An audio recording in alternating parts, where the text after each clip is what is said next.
Yeah. 13. Okay. So we are live on YouTube.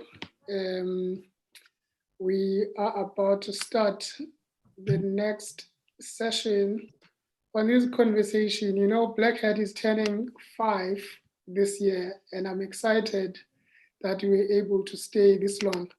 And now being able to stay this long, there's an expectation that we're becoming better and that we are growing.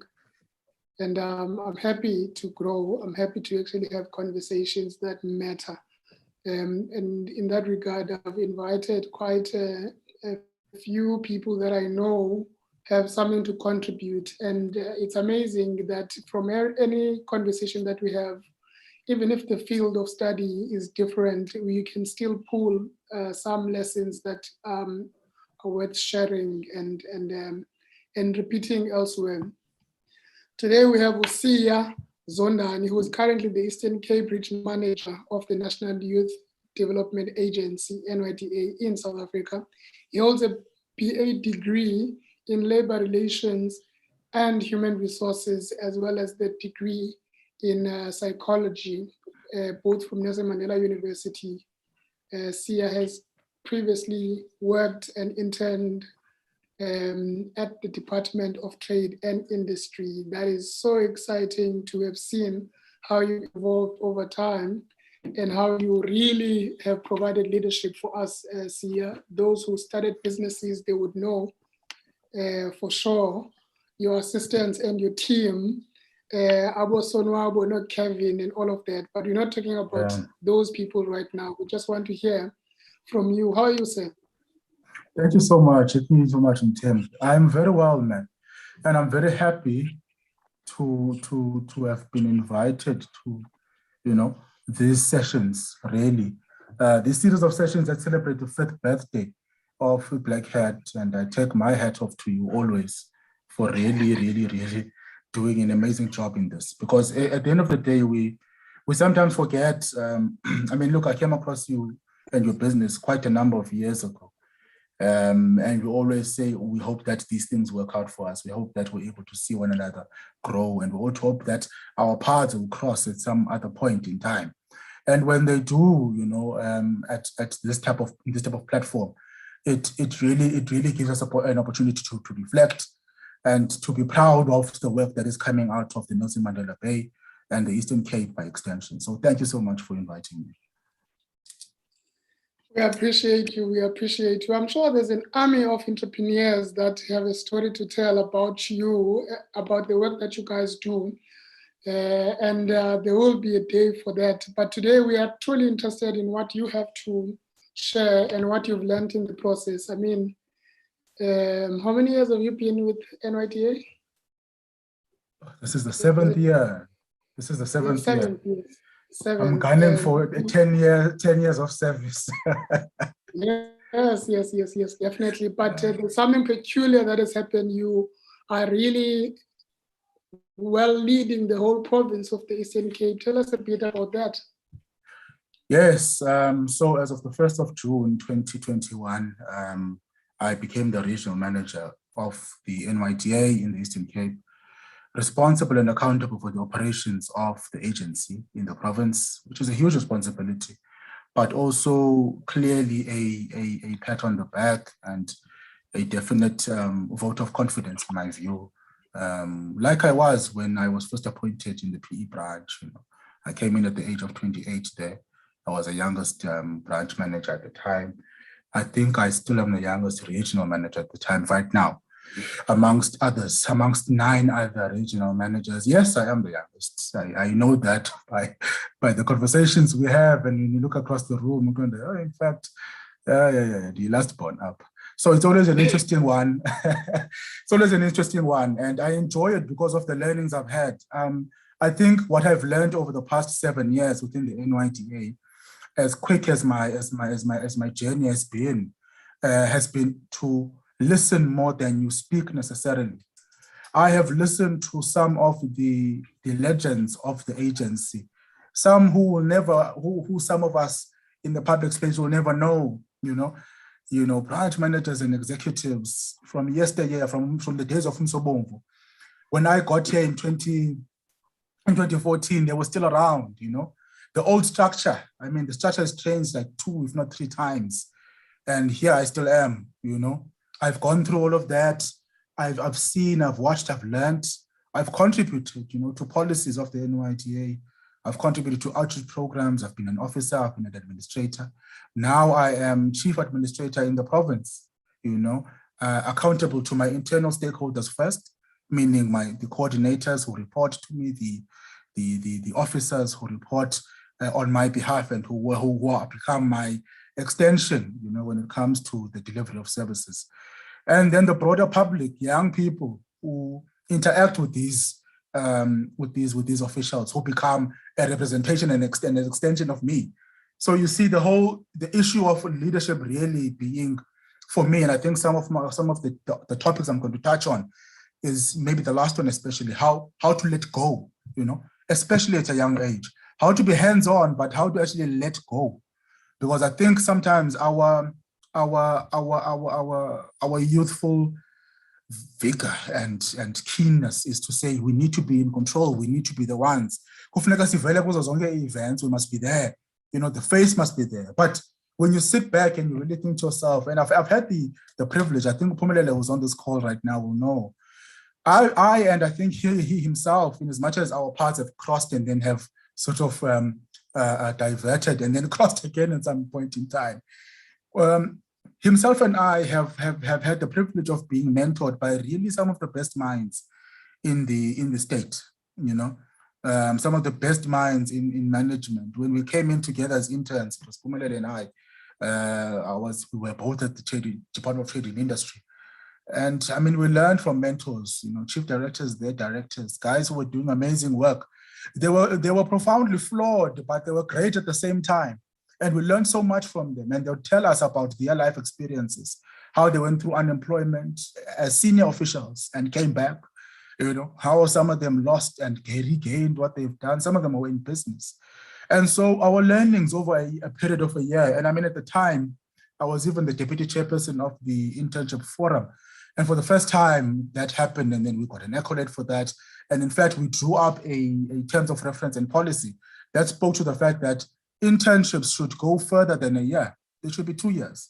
Because what can you really learn in 1 year of just practical work experience? It's unlike an honors degree or education, really, You're talking about exposure to employment opportunities. You're talking about learning. You're talking about really getting into the swing of understanding what an organization means and how to place yourself there. You need to be agile in that space. You need to be open. You need to be a learner. So it's been quite an experience, I must admit. My experience within the NYDA and by extension, the Trade and Industry Department, which is now Department of Trade Industry and Competitions. And the NYDA has also changed quite a lot. We've got a new set of values that has been espoused by the CEO. Interesting conversations, interesting times. I think let me Sure. just, before you get into the content of what you prepared, also just to just sort of give you the go ahead. Yeah. And say that it's actually good to see Upumele, who's also having an HR background. I must say, I did industrial psychology at Nelson Mandela University, which was quite exciting. And I attempted to do the honors degree, but at the same time, I was actually working full-time. At the time, it was only a full-time course. And then I subsequently learned that it sort of evolved itself. It's one sort of area of study that is so useful sometimes, especially when you work with people, understanding that paradigm, organizations and productivity, using people, to achieve expected end or desired end, the individual, the group, and the organization. We've also done the labor relations, but let me not talk about that. Sia, you have broad shoulders that we've all come to. I know that we've actually come. I've told you some of the challenges that I was facing in business. And these shoulders of yours, I know they know, and they've actually held a lot of us and supported us where we are currently. But let's get into that later on, and happy to start presenting your thoughts as you have presented. I'm gonna put my video on off every now and then, but I'll come back. But you have the floor for now. Thank you so much, Mthembu. Much appreciated once more for the invite. And again, I must reiterate a happy 5th birthday to yourself and your organization, Black Hat, for the amazing work that you've done so far. I think it's important, Mthembu, I must admit that one was really, for me, the survival of, and you know what, and again, I always say, I must reflect on this once more, that you'll have consultative, the type of businesses that you are in now, at the time of inception, some may have frowned upon to say, really, do we need another research organization? Do we need another leadership consulting agency? Do we all need this? But look at where we are now. You know, we're in a situation of a leadership crisis. We're in a situation of a pandemic that has crippled an already sluggish economy. So I'm just saying that kudos to you and your team for coming this far, and many returns. Sure. So to provide to foreground my discussion, and good evening to everybody. At this time, I know it's around about supper time. So I know that what I want to do is be long-winded in this. I'll foreground this and I'll provide my thoughts on 1, 2, 3, 4, I think it's 7 themes, but they're quite brief, providing examples as well as demonstrating some of my experiences with these themes at a practical level. I'm always happy to find, in terms of that, we're coming from, humanities and social sciences backgrounds. And look at us now, we talk about economics, we talk about all these sciences that ought to be outside what our mainstay is, or what we were supposed to be practicing in. But we forget that at the back of our minds, we need to remember that all things are about human beings. And at the end of the day, if you can master the human being, if you can appeal to the human being, all other elements can also be attended to. So I'm happy that we're coming from that background. And I think sometimes, even myself, I find comfort in saying, in as much as we may not have been, BCom accountant students, etc., but we understand that social sciences drive a lot as it relates to our societal ills and our societal problems, and solving those problems for people, behavioral sciences, etc. So I'm quite happy that to have colleagues such as yourselves in this particular session. So as a background, colleagues, to this one, I think really I want to bring it just back as far as just before we had found ourselves in the situation of COVID-19. We were experiencing a sluggish economy, one that wasn't really performing well, one that was not taking up young people in employment opportunities, one that was not friendly in terms of red tape to SMMEs, one that didn't really cater for informal businesses that were looked at or frowned upon, right, by our formal institutions, and no support can really be extended to informal businesses. And that's a problem. But through all of this, we found ourselves then confronted with the pandemic, which worsened a pretty bad situation. This then led to, mass bloodbaths in terms of job losses, businesses shutting down, quite heartbreaking to see, as close as Richmond Hill, just down the road. So quite a number of businesses shutting down there. Businesses having to scale down quite significantly, cutting off some of their service offerings, products and services. We've seen quite a number of things that we were accustomed to in terms of our own livelihoods and our own activities being limited. And so this brought upon a different mindset that was needed, I would say. One that is enterprising, far more than it was before. I was listening before I got into this session to a discussion between certain Mr. Ayabonga Cawe and Sizwe Mpofu Walsh about his book, which I find quite interesting, The Economy on Our Doorstep. And they speak at large or at length about how we need to pivot as people, how we need to change our mindsets, how we need to really think differently and how a new leader is needed. So this takes me to the themes that I want to cover today. Namely, the first one is entrepreneurship as a leadership concept in and of itself, mobilization, agility, resilience, the need for change in terms of the status quo, succession planning, and then the need for a unique or a special type of leader. So those are my thematic items that I'm going to just weave through in this particular discussion. First up, entrepreneurship as a leadership concept in and of itself. I think everyone in the meeting would agree with me that entrepreneurs are by design leaders. The ability to either jump ship sometimes, I think Olwam will attest to this, from formal employment into entrepreneurship is not an easy task in and of itself. The ability to look around, scan your environment, identify a problem, and want to mobilize resources so that you can solve it.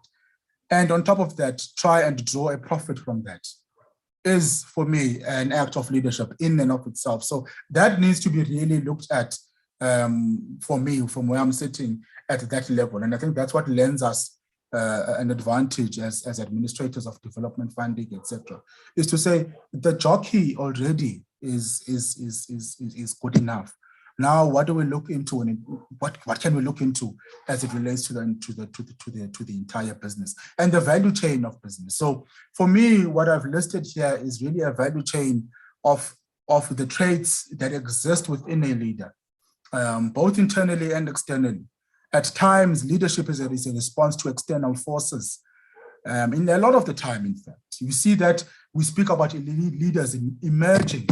My apologies. We speak about them emerging, which tells us that they come from a confined space of pressure, a space of resistance, a space of being closed down or closed in, and they need to emerge out of that.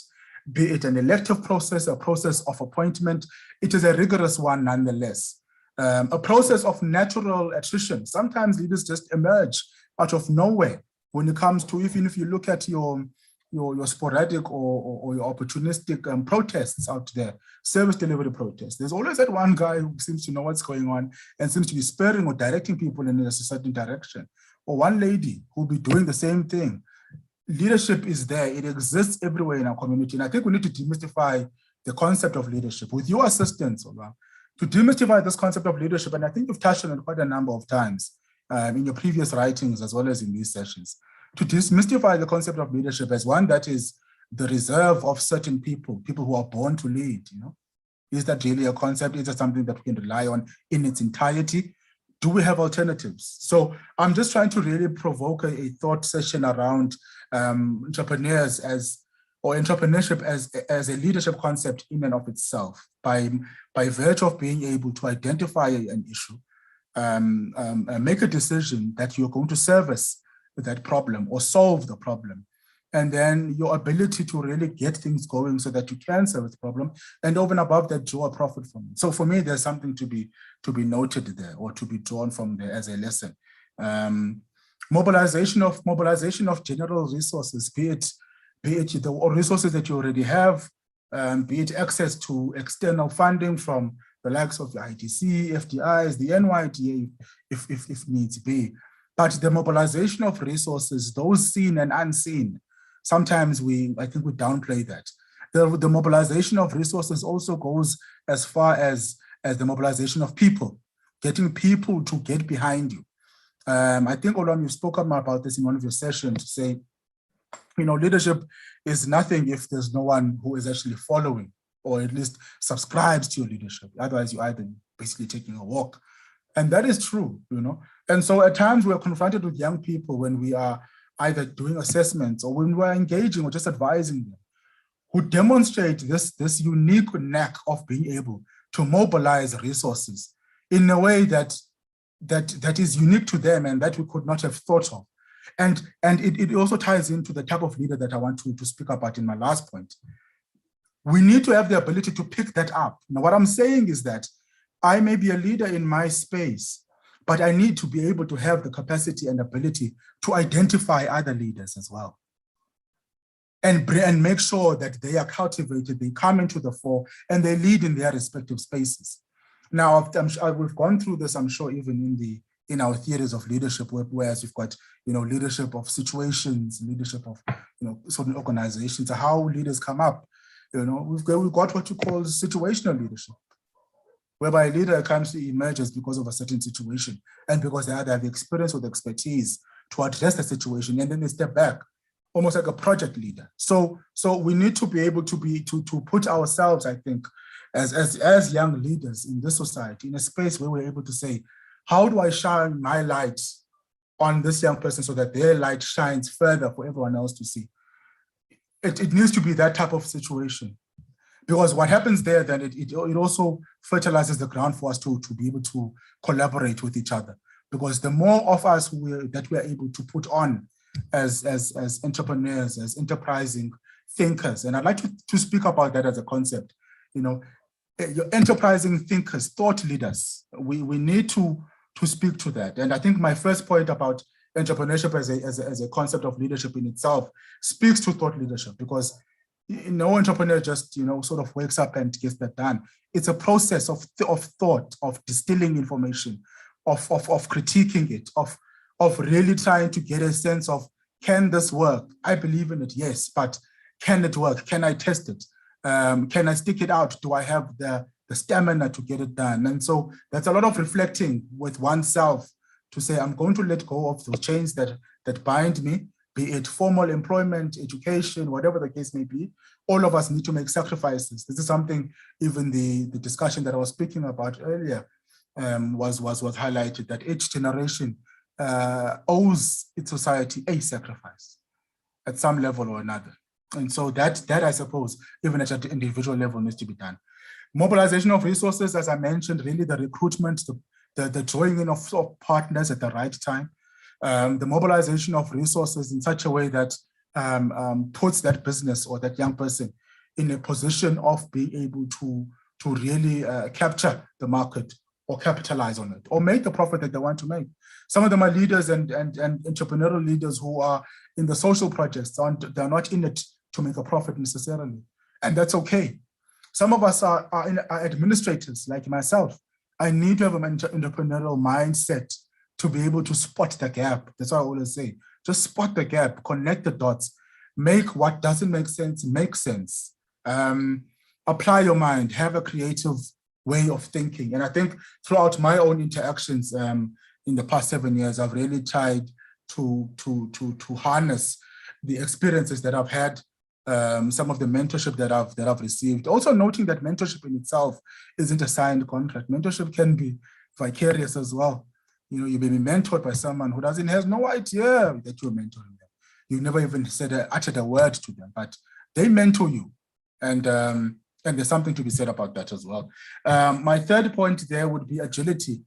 I link that to the pandemic and just the outcomes of it all. The rolling social ills that have really been worsened by the pandemic, especially on micro and survivalist businesses. So what I mean there is a special case in point that I think I ought to speak of would be a young person who had funded, I won't mention his name, he's quite a popular young man. We funded him, he had started a business in accounting. He's got an accounting firm set up for himself. During the period of COVID-19, he pivoted. He did the whole fumigation thing full on and did not turn back. He did that for quite some time, and his business was still running. There was a point whereby his business was failing before COVID-19. We were able to step in and assist him. And he got his operations up and running. He was employing 5 young people at the time, and we were thinking to ourselves, very young, we really enjoy working with this type of a business. And when I saw him pivot and really lend himself, even though he may not be an expert in fumigation necessarily, but he was able, on my second point, to mobilize the necessary resources to meet that particular demand. And he got it done. What I know now is that he's owning his second truck, an 18-wheeler, whatever, these massive man trucks. He's in logistics now as part of a value add, or part of really extending on his portfolio of businesses. And so I think agility and responsiveness for me becomes very important. For times like the pandemic, whereas we could not have foreseen it, the ability for your business to turn around 360 in as quick a time as possible and lend itself to other demands that are out there and not be boxed in by the commodities that you had started out on when you were registering. Just something for us to think about when you talk about pivoting, diversifying your portfolio. That's all good and well, but are you really responding to demands that are in society at that particular time? And so that's something I think we need to also discuss at length. Also, resilience is tied in with agility, I must admit. And I think it also speaks to the current pandemic that we are under right now and how these businesses are able to downsize when needed, especially small businesses, micro businesses, survivalist businesses. Now, these are businesses that the NYDA lends themselves to, just as a point, because what we found, just in short, Olam, is that the budget of the NYDA is simply not enough to reach all young people in all corners of the country. Our former chairperson would even take a jab at us and say that this fund, our budget, in fact, is equivalent to 20 Rand per young person. He was really just trying to make draw that picture for us, I suppose. And so for me, when we're able to say, let's apply our minds in a creative way and say, it's fine. With the pot that we have, how do we make it work? We had to first identify the fact that there are businesses that are small enough for us to support, informal and formal. There are funders that require a lot more than what we can put out, right? So what do? Cut the red tape. So again, that's enterprising thinking, to really apply your mind creatively in saying, in as much as our resources are limited, what can we do with what we have? How can we make that go further? And so the grant program and its supporting business development programs that are aligned to it was birthed because of that, because of people who sat around the table and said, in as much as we've got a small a budget or a budget that doesn't really speak to the entire population, how can we make it work for a certain sector of young people within this country, and in such a way that it will be meaningful? So that's something for me, again, in terms of resilience and agility, that we need to really apply our minds to. It's been part of my journey as an administrator. I always regard myself as an administrator because the more my journey went on, the more I found that I'm actually an administrator. I serve those who carry out the tasks of the NYDA in this current role that I'm in. And again, so I administer and I facilitate and I unblock blockages to make sure that the staff within the province can get their work done. I mobilize resources, tools of trade, etc., so that the staff in the province can get the work done. So that's what I mean by also just touching on what I had mentioned about the art of letting go. By doing more, by letting go. And I think you've touched on this in quite a number of your writings around knowing when to actually communicate, knowing the etiquette of communicating the truth, timing. And we've spoken about this quite a long time ago when you mentioned it in passing when I saw it. I saw it in passing on one of your social media pages, and I thought to myself, that stuck to me because at that time I was experiencing something very, very quite related to that. And to me, that sticks with me. It never ends. To actually deliver the truth in such a way and in a certain time that it is relevant, it has etiquette, and it serves its purpose and its objective. You make a very interesting point in one of your comments when you say that at times when we administer the truth in an abrupt way, it's actually hiding behind Bukhwat. Now, it's important that we move away from that. It's important that we move away. So I follow that thinking quite religiously, if I were to be very honest. And so those are some of the learnings that I'd come across as well: the art of letting go, the art of thinking creatively in collaboration with others, because ideas come from those who call me every day, who email me every day, and who challenge me every day. Sometimes an issue is quite small, and you think to yourself, okay, we could have sorted this out over maybe an email or something, but in fact, we needed to engage because we need to distill this issue a lot of the time, the people that you work with, you find that they need to know that you see what they see, and is what they see really what it is. And that is important. So to avail yourself as a leader in that space, I think is critical, right? Okay, so my next point, I've got 3 more left, would be to change the status quo. Look, I make an example about the e-hailing services vis-a-vis our taxi industry. We've got rolling fights in that sector. It never ends. And you ask yourself, why is the other party not creative enough to acknowledge, appreciate, and pivot themselves to becoming, or at least joining this, or maybe competing in such at a similar level? I know of Oko and who have become e-hailing drivers, and so it's quite interesting for me. It's quite interesting for me that whole situation where we are basically saying that we cannot tolerate competition that has merit. So the need to change the status quo. I think this, for me, speaks to how we ought not to be comfortable. I paid a visit to one of the offices recently in the Eastern Cape that we work in, and I'd found that the person who had entered the office, interestingly, had the same pictures set up of his predecessor. Well, not pictures, but artifacts, and awards. I'm like, but why are these guys' awards on your wall? He says, I don't want to be comfortable. Interesting. So being horrified by someone else's awards on the wall that are not yours creates that drive for you not to be complacent, which is interesting for me.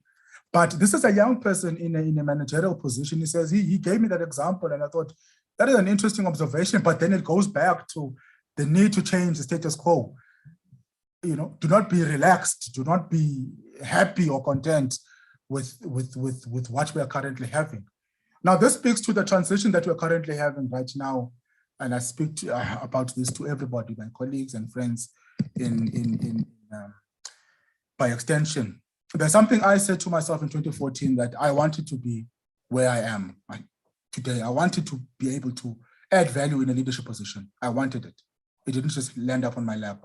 I spoke it into existence. That's a confession I must make. And I think it's important to have that. So a friend of mine is famous, and I say famous because we all know him for this, is famous for writing his goals and putting them up on his wall. He's 33 years old. He still does that. And he has a knack for achieving. So there's something to be said about speaking your realities, your visions into reality, and having that vision crystallized and really strained into a concrete plan that you're going to carry through. So it becomes important so that whenever you walk into certain situations and rooms, our toolkit, you're not surprised. You understand that I spoke this into reality. Here it is. Now I need to deliver. It's that simple. So that for me speaks to the status quo change. Again, the status quo change. I find myself being one of the youngest, if not the youngest, regional manager in the NYDA currently. And what that means is that I need to also ask myself, okay, this is the status quo. I seem to be the youngest here, so I ought to agitate change. So that is my responsibility, I suppose, right?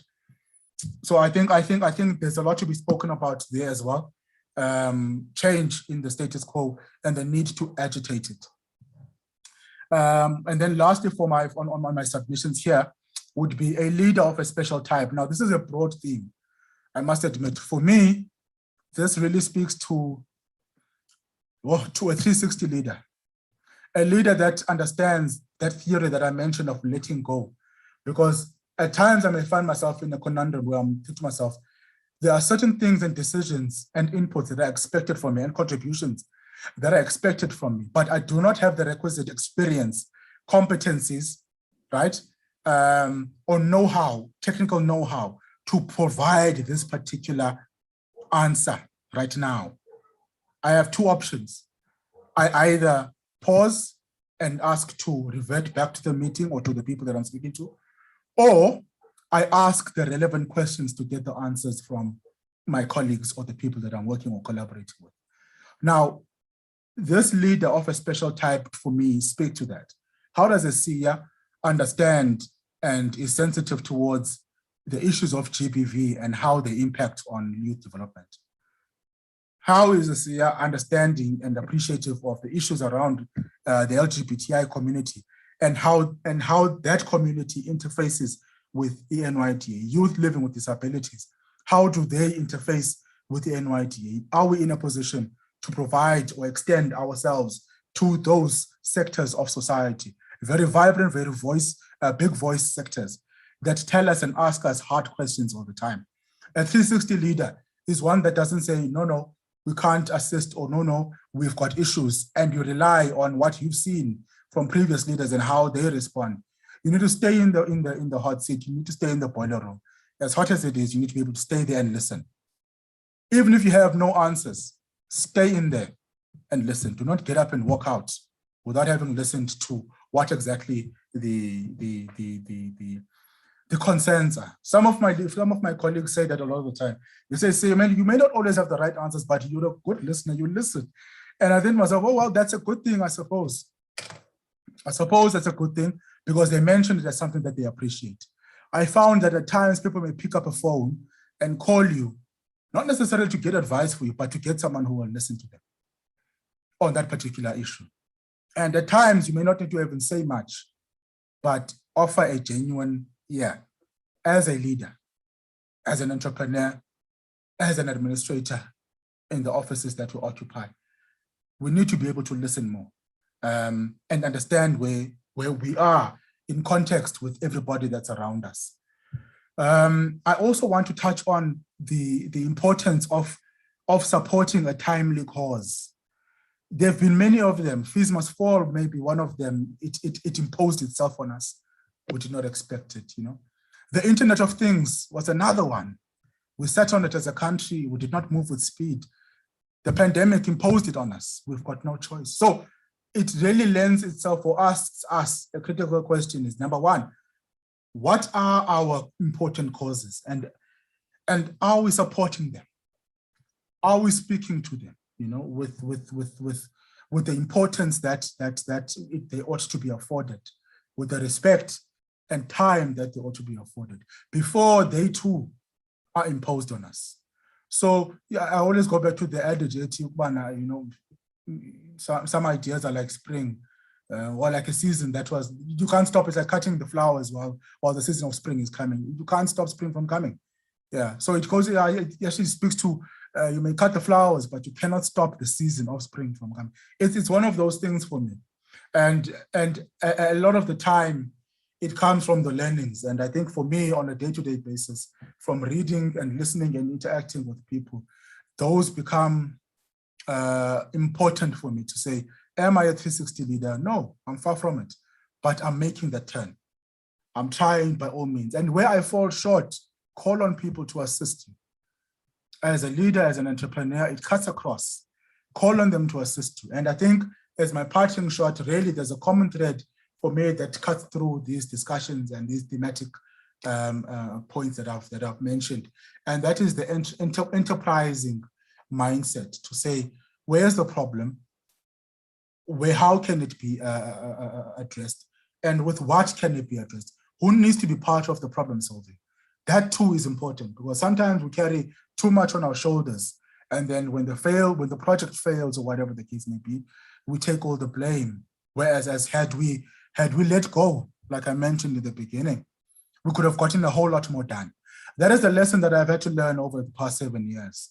The lesson of letting go. Because sometimes you think to yourself, the whole role of leadership is being able to be that guy who is able to get things done, regardless of what has happened, and regardless of resistance, regardless of being ridiculed as a young leader. Because remember, we walk into boardrooms whereby we don't have credentials, right? We don't have them. We don't know Utabani, we don't know so-and-so, we don't know the comrade there, and so on. But we've been entrusted with positions of leadership. And we need to deliver. We need to discharge those instructions and those directives, And we need to deliver. So what do you then do when you're a nobody and you're a youngster, and referred to as a youngster in these spaces? You be patient. Be patient. Put your point across. Get what you need to get done. Do it, because at the end of the day, I think sometimes we forget that we represent an army of other young people. And I always say the inability or the unwillingness to learn, to grow, frustrates those who come behind us, because they're coming at a very high pace. They want to learn from us, but they don't want to learn forever.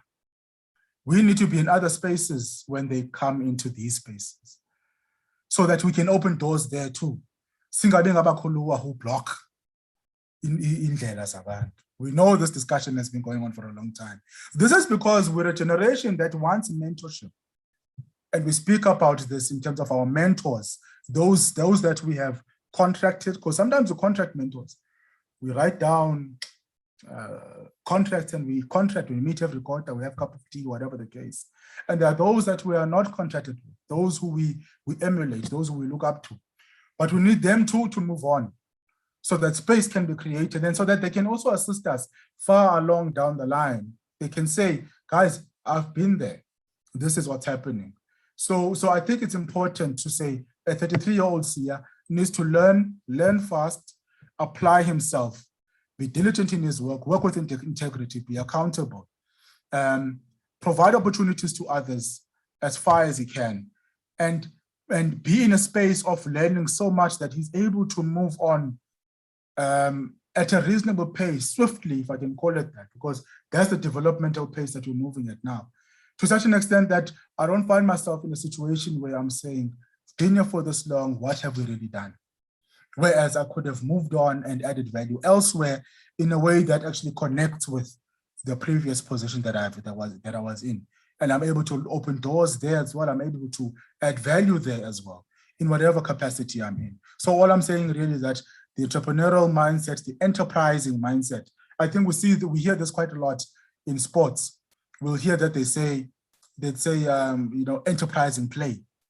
What does that mean? It's creative play, creating something from nothing. We didn't see it coming, but we created a player, be it rugby, whatever. But enterprising play, a backhanded shot, a pass behind somebody's back, enterprising play. He threw ball that became Ishibobo, but it was a through ball at the same time. Enterprising play. So I think that again needs to cut across to administration as well and leadership as well, to be agile, not to be caught flat-footed as much as possible, but to be honest as well, to say, how can I be assisted? Collaborative efforts. Also, that vulnerability creates trust is what I found. It creates a lot of trust when you're able to say, I'm none the wiser, but we are going to find a way around this. It's not a sign of weakness whatsoever. It creates trust. And this is why some of my colleagues would say that, see, you may be many things, but you're a good listener. Creates trust. Next time they call me, they know that I'm going to listen. And if they can't reach me, I always say, text me, I'm either in a meeting, or I'll call you back, and I try by all means to do that. So those traits for me go a long way. I know that quite a number of businesses rise and fall on their integrity at that level, Being known for being responsive, being known for getting back, being known for speaking truth when necessary, being known for just showing up, which is also important. So yeah, I think that about sums up my reflection really on leadership in the era and the time of entrepreneurs and enterprising thought leaders. People are thinking of things that we never thought of, and even those that we did think of, but we didn't bother to do. Young people are doing them. I can tell you that much. Young people are washing turkeys, and I'm thinking, yeah, we'll be turkey, and they want funding for that. You get what I mean? It's interesting, and I think that's what gives me a whole lot of joy and a go forward momentum when it comes to the work of the NYDA. It's forward thinking. And a young person will say, I found it. It's right here, but you can't see it. Again, tying itself back to that book that I want to get my hands on, The Economy on Our Doorstep. What it means, it's right here. And you remember, I reflected on this in the previous discussion we had to say, economy is just people. Wherever there are people, there will be a demand, and there will be those who want to service that demand. through supply. So it's a people thing. And this is why I think social science students are better placed to lead this economy. That's just a punt towards social science students. Thanks, Tim. Hopefully we're gonna get a good job for that. And Anele is already doing sociology. I'm sure he's really going to get a good job for all that promotion. No, thank you very much, sir. Thank you very much. And I think there's so much to say, really, there's so much to say. And there's a lot that you have acquired over time. There's a lot that you have learned. And it is my interest that doesn't dissipate into thin air and nothing becomes of it. So creating this archive, that's probably one of that's where we start. However, you always keep your notes, right? You keep this note, you keep tomorrow's notes, and then you keep the day after's notes, and then you have a book. So this is the time and space where, and I like saying as well that when I write as one who's actually in the cave and just writing something, hoping that future generations will read it. And that's why we keep on going back to the caves and see what the core people have done, with just, writing and putting marks on the walls of caves and putting, and drawing animals and drawing human beings and telling us stories. And we are able to read that because they left these, indelible marks, and they were engraved their life experiences of the time for us to be able to read hundreds of years in the future. So that is why I'm constantly asking you guys to come into the space, and then we talk. I try and record as much as we can, because there'll be a time where you are not here with us. You are leading a multinational company, and we won't have the time to have this conversation as easily as we have. And I believe that. I believe that we are around young people who are not only to lead South Africa, they are actually being prepared to lead internationally and create international entities that can stand the test of time. Globalization, as much as we think we might have to go in another country, I think we can be leading from where we are. I don't want to say much. You've really touched a lot of really the key things that I knew that we would get out of you, but with your own wisdom, you were able to put them across. I'm going to allow for the floor to sort of breathe into what has been presented. I can see so many people that can add something. Oh, I see Pumelele has put a question, but I want you to come in and ask that question yourself, Pumelele. Or do you really want me to read that? I'm not sure if I'm audible. I hope I am. So the question is mainly around, the fear and also the assistance that maybe the NYDA can give to those who are scared of jumping formal employment, even though they may have a good idea, but they're waiting for things to blow up. So how can the NYDA assist those who want surety that things will go out well, moving from a side hustle to a formal main business? Oh. And you can take that question. If there's another question, you can ask now as well, so that Sia attempts to answer all of them at once.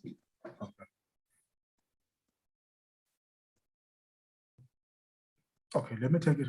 I think for me, just before you answer that, I really wanted you to also touch on the issue of preparation once the money comes. And the challenges that come with money. Yeah. And because you've worked with a lot of these entities that we started from ideas, and then now they bring in monies that we've never had, and then there are challenges that also compromise, the the sustainability of the companies that we are running. So you can start with the one that Phumelele asked about, wanting to make this idea to be the main income generator. At the same time, you also need to go to the other end when money comes. Difficult one. Thanks, Phumelele, and trust you to ask a difficult question. Your picture is it looks like you're looking at me like this. And I know that's your attentive face. That's why I'm saying that. Yeah, that's your listening face right there. Money Matt, I mean, okay, taking the lead. Actually, Mthembu, I'd like you to actually respond to this one, Mr. Mngadi, because you've done this. He's done this, and to me, to be quite frank, for me, it is a very courageous act, man. Especially down the line for young professionals. It is a very courageous act. But interestingly enough, and I think it's something you can only reflect on. To be quite frank, we can only help you to such an extent. We can't encourage you to jump ship. That's just murky waters, you know. Then it becomes a very tricky situation, and we're trying to avoid a case that will end up at the High Court or something. Whereas we're saying the NYDA encouraged me to quit my job. For me, the issue of starting a business as a professional, especially, Mr. Falita, right? What we found through some of our research as the NYDA is that seemingly the young professionals seem to do far better than young people who have started out from a zero base, from no knowledge at all. So they have a good grip on systems. They've got a good grip on financials and financial flows. They've got a good sense of what's going on in their immediate environment in terms of the sector that they want to get into. They seem obviously to have more connections, so that helps them in their success. They've got more connections in the sectors that they want to get into the markets. They ordinarily step out of formal employment with mentors as well, who can really help them along the way in terms of experiences, sharing of experiences, how to avoid pitfalls. So again, I would lean towards the issue or the discussion around mentorship and whether or not you've got one that works for you.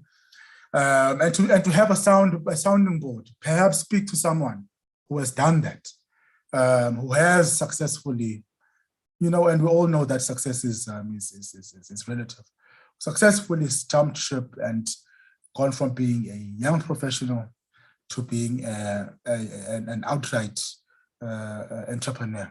So I think that's an ongoing discussion and reflection, honestly, that you need to honestly have with yourself, with those around you, especially when there are other commitments to factor in, such as family and et cetera, right? So there's a lot to consider that at a moral level, that the NYDA may not be able to enter into necessarily. Of course, we encourage youth entrepreneurship at our level. I mean, of course, and I mentioned this, that the NYDA is at the level of micro businesses, survivalist businesses.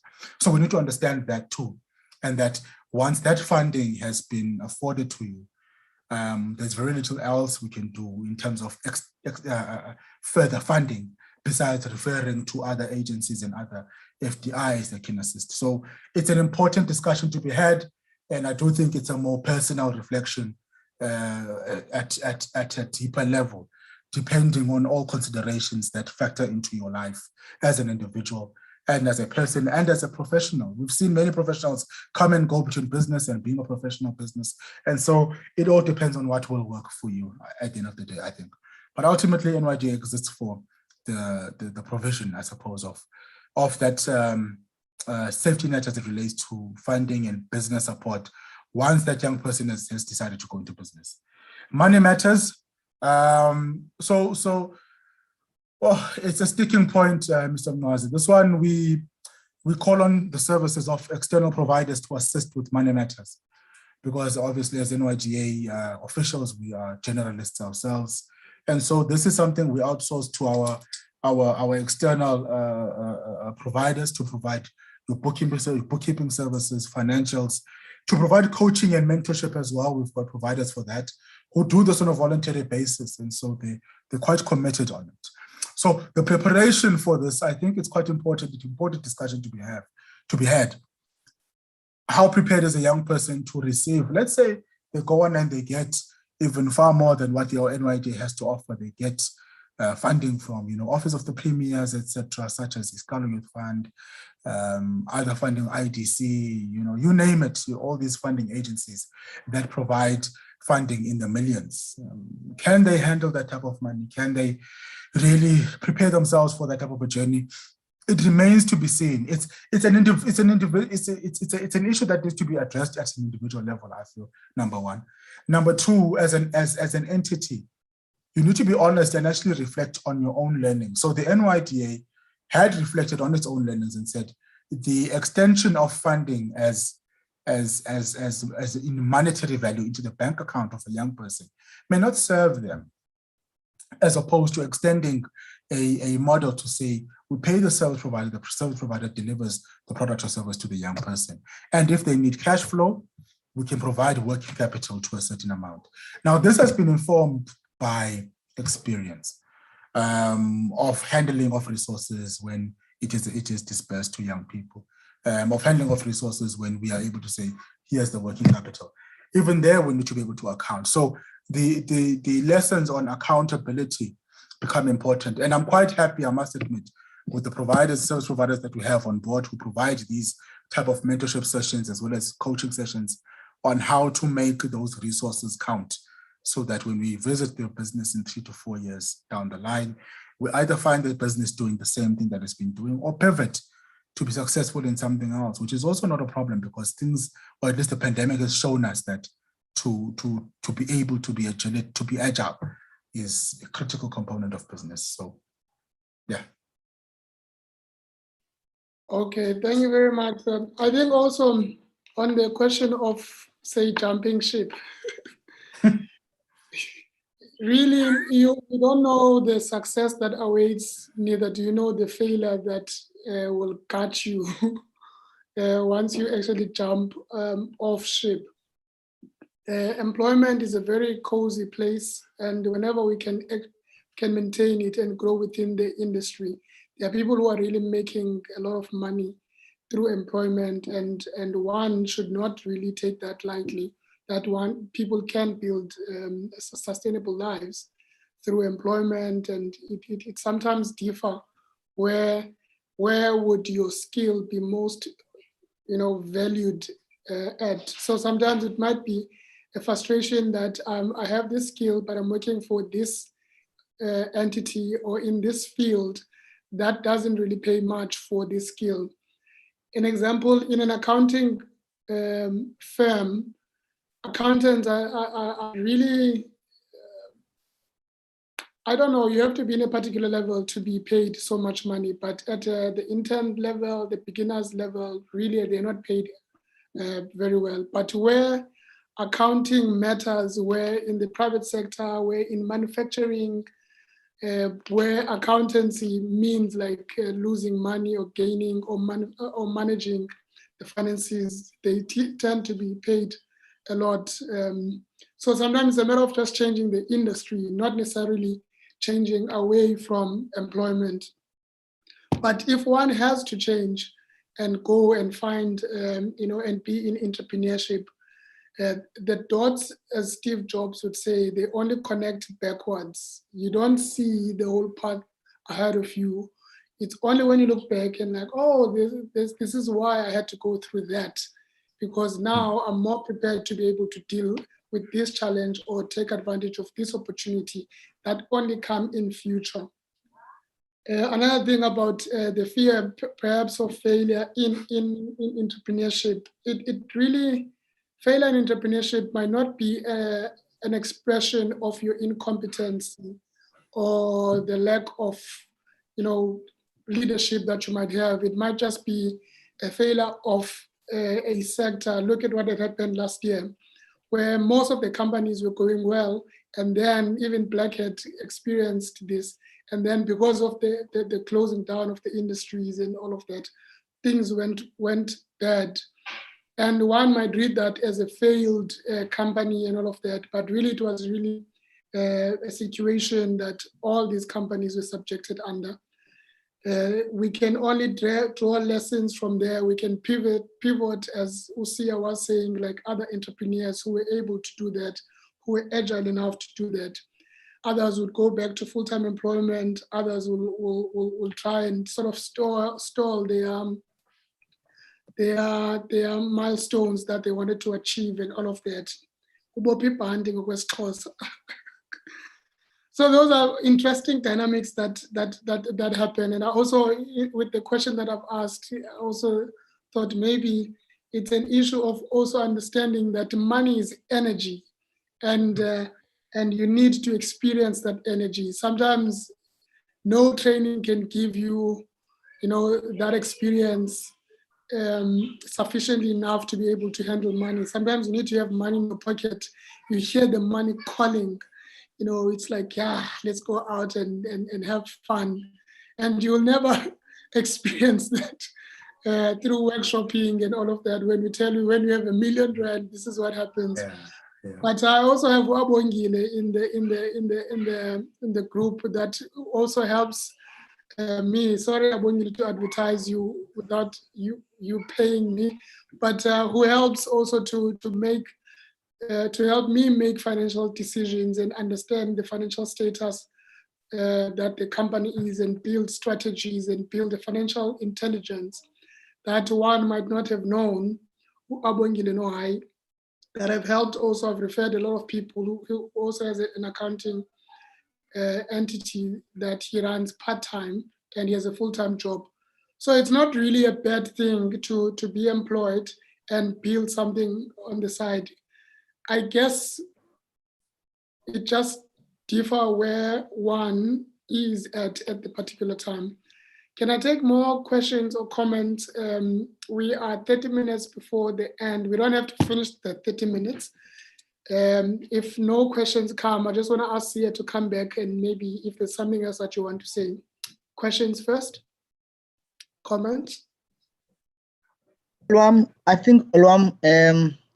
I think these kind of dialogues are necessary for this current context we are finding ourselves. So I don't have a specific question, but I think I want to thank Uputsia for his presentation, to allow us as people who are young professionals and who are in business to think differently about leadership, because it seemed to me that there must be an intentional approach to issues of leadership that must transmit issues of leadership that must permeate business, that must be, so there is a need, for this kind of dialogue, Putsia. Thank you very much for your thinking, because it will be it's unfair for a young person who aspire to be in business or who want to do business without understanding these things that you're raising. So the current context is important to describe. We need to understand what is happening now, so thank you very much. That's what I wanted to say. It seemed to me that this dialogue that we're having today should be written down as a way of translating, sharing the ideas to the wider community, because it's like a curriculum, for sharing knowledge. So I thank you, Putsia, for your time, and I enjoyed thoroughly this conversation, to be honest. Thank you. There's another example of an entrepreneur who has a sound company that a media really platform now. It's growing into a media company. That is also an academic that does work for the University of Fort Hare. So we appreciate those inputs. Sia, do you have anything to add? I see there are no hands currently. And we're really here to listen to you sort of lecturing us. And I'm not that guy. This is not the time. This is not the time. Oh man, you put me on the spot. I remember when we were speaking about how we're going to structure this. They're gone by, hey, lecture got a land for Yeah. yeah, and I mean, I love the space of engaging and learning from others. So I always try and open up to comments and questions sooner than later. I think for me, really, we've seen for me what the common thread again became for me. And we know the discussions we have as young people also, when we come together. Entrepreneurship has been an alternative way of life in recent times. At some point or another, we speak about alternative means of income, alternative streams of income. I know many on this call are definitely on that type of conversation, and we've done that quite often. So again, it lends itself to what I mentioned, would be the enterprising mindset. What does it really mean? Can you sell? At the end of the day, and sometimes I step in, Mr. Mwazi, in one of these sessions when we have trainings, to sell yourself as a person, sell your product or service. There's no difference really. You need to be able to sell, regardless. Either yourself, your skill set, you must be able to sell. And I think there's a book around that somewhere. Sell or Surrender by DJ Yes. Right? Oh, yeah. And it's important. And I think I also was able to carry it through. Because I was on the stages of my own development, I've had to compete. This was never handed to me. You know? So and it won't be handed to anyone. You remember we spoke about when you're on the fringes as either a grouping of young people or whatever your cause is, and you want to sit at the table, in as much as people and you organize yourselves to get that done, as much as people at the table are saying, yeah, sure, you can join us, but there has to be an element of you taking the seat, right? So that too becomes important. And I say this because what I like about the layout of the NYDA in this particular province, is that we've got 6 offices, right? One in Alfred and Zoe, Mount Olive. I was there the other day. One in Mthatha. We've got one in Buffalo City, East London, right? We've got one in Mnyameni, in Alexandria, and we've got one in Quebec. Now, they all service these areas. And then the other is in Chris Hani, my apologies, Queenstown. They all service those areas, as vast as they are, or Tambo being the biggest. Unbelievable in terms of population of young people, in terms of awards, in terms of local municipalities. And that's one office. And these people have to stretch themselves to be able to attend to everyone in that space. And when I took the drive last week, just to pay a visit to these offices, I saw so many opportunities, so many young people with, businesses that they're running themselves. And a lot of them we haven't even scratched the surface in terms of accessing them. So there's a lot to be said, even in our own way of being able to reach young people and them interacting with us. So we've gone on to the whole ERP system, ERP virtual system, whereby young people can actually apply via the ERP system. It is a completely virtual system, go online, you apply for all products and services on that system. But as even I mentioned, connectivity is an issue. The data here too is extremely expensive, and the connectivity here too is poor, especially in remote areas, like I've mentioned. So there's still a lot of advocacy work that we need to do behind the scenes as well. We need to double up as advocates and activists of this type of discussion as well. So in as much as we're spread out in that sense, we still have plenty more to do as it relates to unearthing, my apologies, those leaders, because at Pibeleni, they become the ones who are able to then, and if you find it, I wanted to make this example quickly before I close. Leaders themselves, entrepreneurship, same discussion, right? I mentioned this in the beginning. Look what we have with even our president, former business person or current business person, still a president. We've got, now even closer to home, Nago Prakusta Jack, out and out entrepreneur, mayoral candidate, or at least aspiring to be. So there are definite intersections there to say leadership and entrepreneurship are, it's the same thing, they're intertwined. Because this is someone who's always able to say there's a problem there, I need to solve it, and I'm going to mobilize the necessary resources to solve it or attend to it or service the need right? Whether the person is going to go and get a profit from it or not, but that drive is so strong that regardless of the critique, the ridiculing, the fears, I suppose, they do it anyway.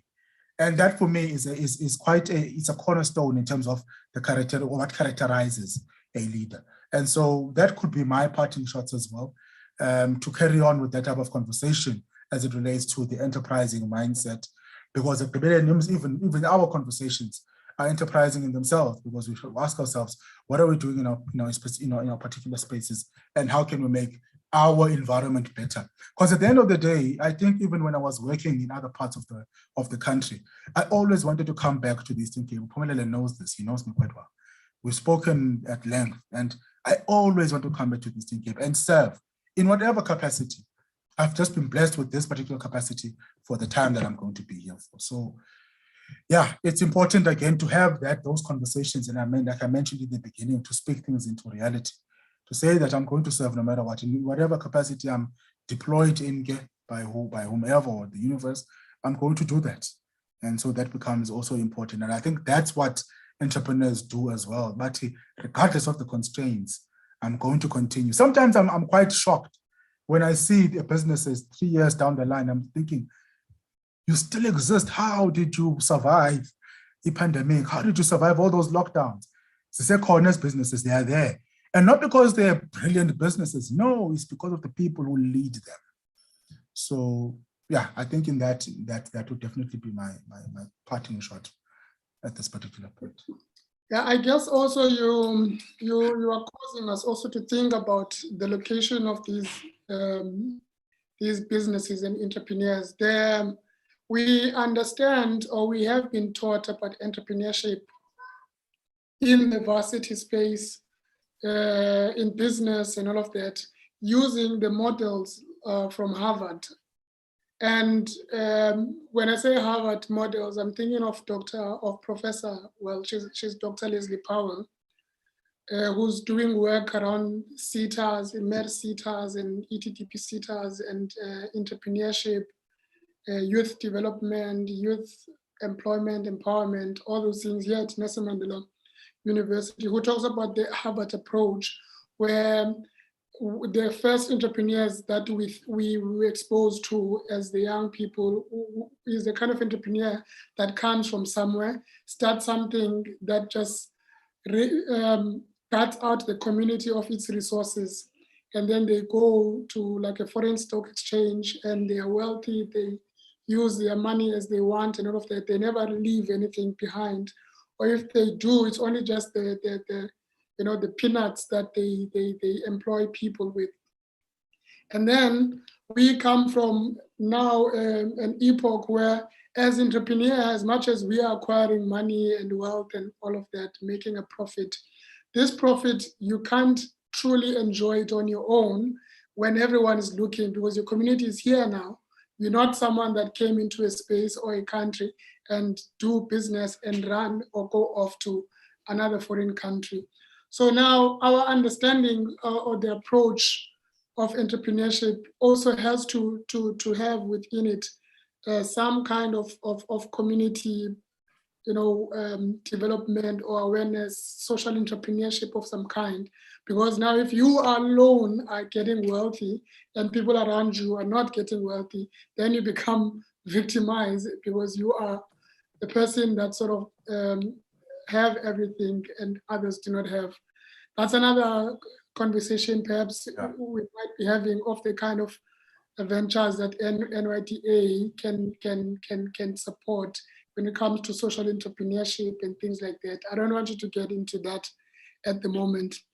Ladies and gentlemen, thank you very much for joining us. We have had Usiya Zondani, who's currently the Eastern Cape Regional Manager of National Youth Development Agency in South Africa, who holds a BA honors degree in labor relations and human resources, as well as a BA degree in psychology, both from Nelson Mandela University, which is the university that I think all of you in my chat acquired a qualification.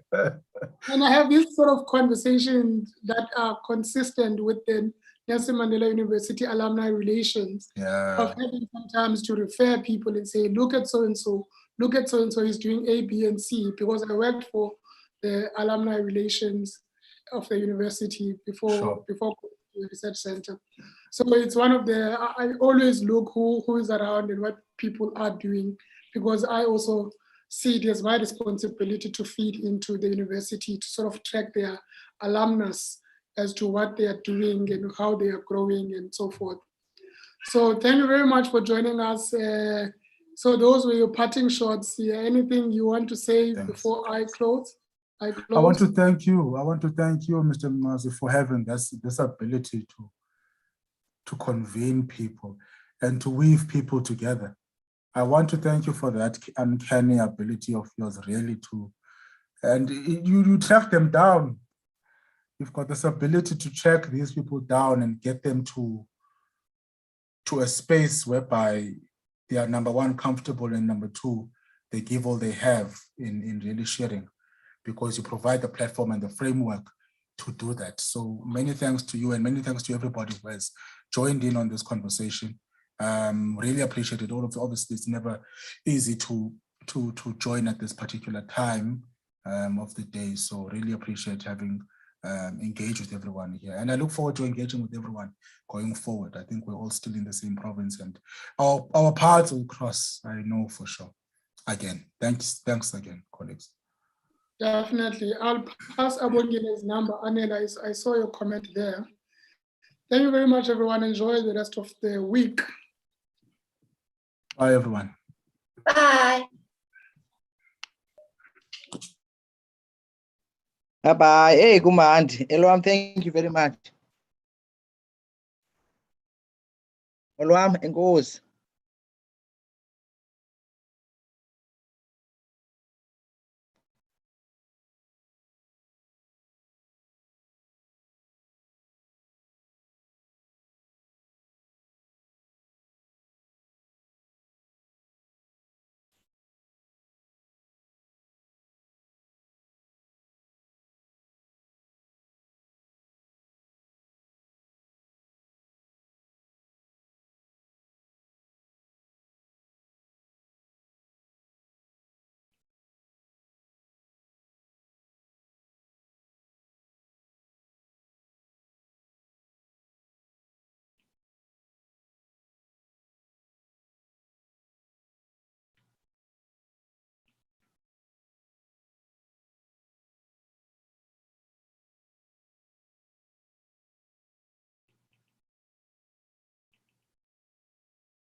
Baby?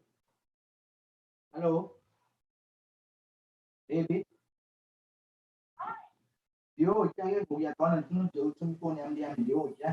Gonai pun go. Exam we after 30 minutes, so we try catch up. Why in Highland don't in the come and call our season. You did my hand in the penance.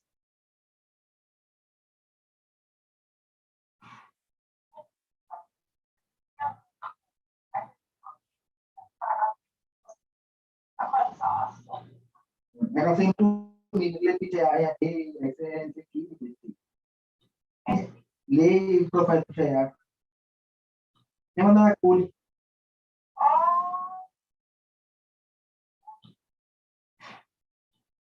Yeah. Man, then you may little kayaking. Do you want to do it? That no. So I felt no matter the key, because then you do the do you want to duplicate? But I'm gonna send it to you.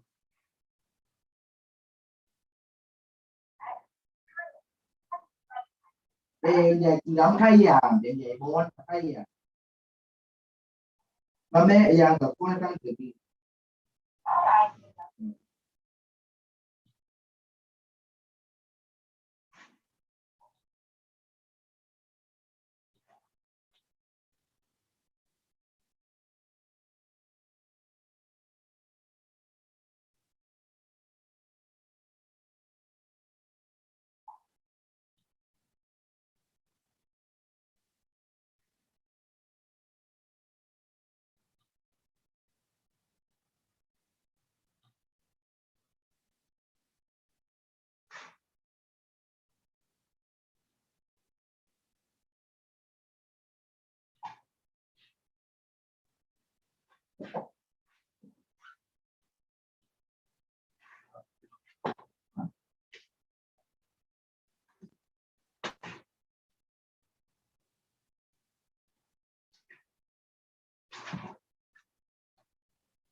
And you need to deal with it.